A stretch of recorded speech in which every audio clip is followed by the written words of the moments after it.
Hey, what's up mga kasolid? So, karong hapuna paghuman sa among klase, mangadto di ay mi sa usa sa among mga estudyante nga nasunugan og balay diri sa barangay Kauswagan. Naami karon ihatod mga sinina nga wala nagamita sa among mga estudyante diri sa Kauswagan High School, mao'y among ihatod karon. Kauban sa mga estudyante namo diri nga under sa akong advisory. Igo-igo jud nga sulodlon ang padulong sa ilaha. Medyo na pagka-rough road ang ilahang agianan padulong dito Nay mga tindahan diya sila dong. Wala ko balo sir. Murag yan tita mi na maligya. Mga snacks karon. Ubay-ubay usab nga mga estudyante nga nanguyog didto kay classmate manggod nila ang nasunugan og balay. Dala na lang sad ni nga simpatiya nila sa ilang classmate. Og naabot na jud mi diri mga kasolid sa balay sa iyaan sa nasunugan. Diin for the meantime sila nga ni-stay din. Human nasunog ang balay nga ilang gipuy-an. Layo rem.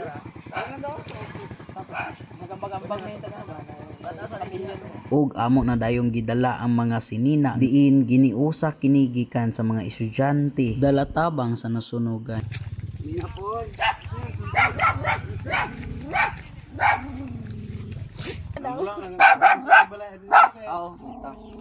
Human mahatag namo ang mga sinina nga among dala niadto na sa dayon mi sa area diin ang nahitabuan. Amo lang gibilin among motor kay madala ra maglakaw kay medyo duol-duol ra man pud ni sa giparkingan niini. Sindra ko bibili na ni gro. Ang tindahan ni dire. Ang tindahan dito na dapat ito.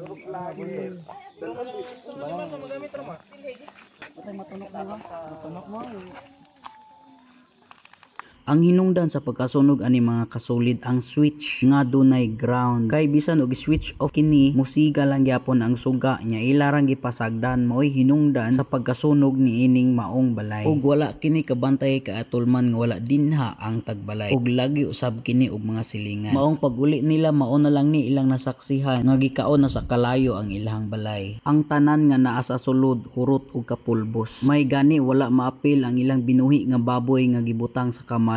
Wala kini maabot sa kalayo. Tanang gamit niini sa sulod hurot jud og kaabo. Maong kita mga kasulid magmatngon na jud ta sa ato mga panimalay kay dili jud kapugnan ug matagna ang mga pangitabo nga ingon ani. Luoy intawon ang nahitabuan ani mga kasulid may pakunog gikawatan ken napay mabilin. Kay sa ingon ani nga masunog nga hurot jud og wala gyud masubla. Maong ani ami karon ipadangat sa amo ang tabang bahala ginagmay basta kay naara gitay ikatunol nila. Dala na sad ni og simpatiya kay dili baya jud lalim kung kitay tungdan ining hitabua. Ultimong kaldero, plato ug kutsa tungod sa kadako ug kakusog sa kalayo wala gid intawoy gisubla. Unta daghang makakita aning video ha. Og dunay malumo ug kasing-kasing nga andam sad nga motabang kanila.